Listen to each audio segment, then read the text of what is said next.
हमारा अगला एग्जाम्पल कहता है कि an electron is in equilibrium under action of gravity and electric field.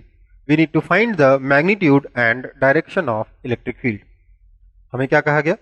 हमें कहा गया कि एक इलेक्ट्रॉन है, उसका चार्ज E मान लेते हैं, मास m मान लेते हैं। चार्ज एक्चुअली माइनस E होगा, मास m मान लेते हैं।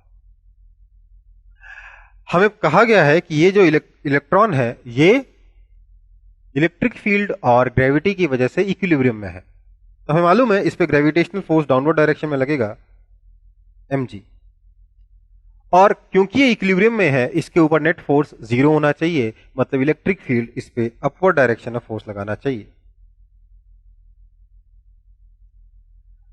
इसका मतलब ये हुआ कि इलेक्ट्रिक फील्ड का डायरेक्शन क्या होगा? डाउनवर्ड डायरेक्शन होगा। क्यों? क्योंकि इसके पास नेगेटिव चार्ज है। इस इलेक्ट्रिक फील्ड का मैग्नीट्यूड कितना होगा? E इंटू ई, और नीचे तो mg लग ही रहा है, तो हम कह सकते हैं कि E is equal to mg, क्योंकि ये इलेक्ट्रॉन इक्विलिब्रियम में है। इसका मतलब आपका जो इलेक्ट्रिक फील्ड स्ट्रेंथ है that is simply mg by E। और अगर मैं डायरेक्शन के बारे में बात करूं तो electric field strength is simply mg by E in downward direction. Downward direction में ये फोर्स लगेगा mg बाय E। बहुत ही सिंपल सा क्वेश्चन है, बस थोड़ा सा ध्यान रखना है कि इलेक्ट्रिक फील्ड का डायरेक्शन नीचे क्यों होगा, ऊपर क्यों नहीं होगा। अगर आपको इसका मैग्नीट्यूड निकालना है तो आप मास ऑफ इलेक्ट्रॉन डाल सकते हो, इसमें E की वैल्यू डाल सकते हो, G की वैल्यू डाल सकते हो, पर वो सब करने की जरूरत नहीं है। हमारे नेक्स्ट एग्जाम्पल में कहा गया है कि electrostatic force experienced by -3 microcoulomb charge placed at a point P is F vector is equal to इतना। मतलब एक पॉइंट पे हमने -3 माइक्रोकूलम चार्ज रखा है, हमने देखा कि जो फोर्स है that is 21 I cap plus 9 J cap micro Newton.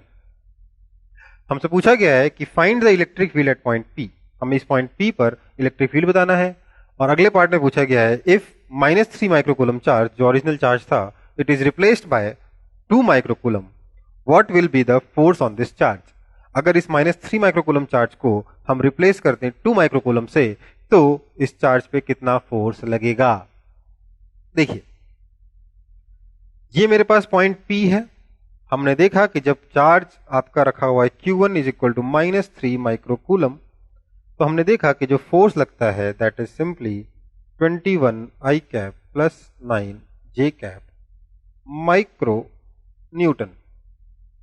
हम जानते हैं कि आपका जो फोर्स वेक्टर होता है that is simply Q into E vector. इसको F1 कह देता हूं तो F1 वेक्टर हो जाएगा Q1 इंटू ई वेक्टर। इसका मतलब ये हो गया कि E vector is simply F1 vector by Q that is equal to 21 I cap plus 9 J cap micro newton upon -3 micro coulomb. इसका मतलब ये हो गया कि आपका जो इलेक्ट्रिक फील्ड है that is simply -7 I cap -3 J cap newton पर कूलम। तो आपका इलेक्ट्रिक फील्ड आ गया। फर्स्ट पार्ट का क्वेश्चन, फर्स्ट पार्ट का आंसर आ गया, इलेक्ट्रिक फील्ड इंटेंसिटी मिल गई। नेक्स्ट है कि if -3 microcoulomb is replaced with this charge 2 microcoulomb, what will be the force on this charge. तो सीधी सी बात है, जो नए केस में फोर्स आएगा F2 vector that is simply Q2 into E vector that is equal to Q2 is 2 microcoulomb, तो 2 microcoulomb into E vector is -7 I cap -3 J cap Newton per coulomb that is equal to -14 I cap -6 J cap micro Newton. ये आपका answer होगा। तो आप आसानी से इस तरीके के क्वेश्चंस को सॉल्व कर पाओगे, कोई दिक्कत आपको इनमें नहीं आनी चाहिए इस क्वेश्चन को करने के बाद।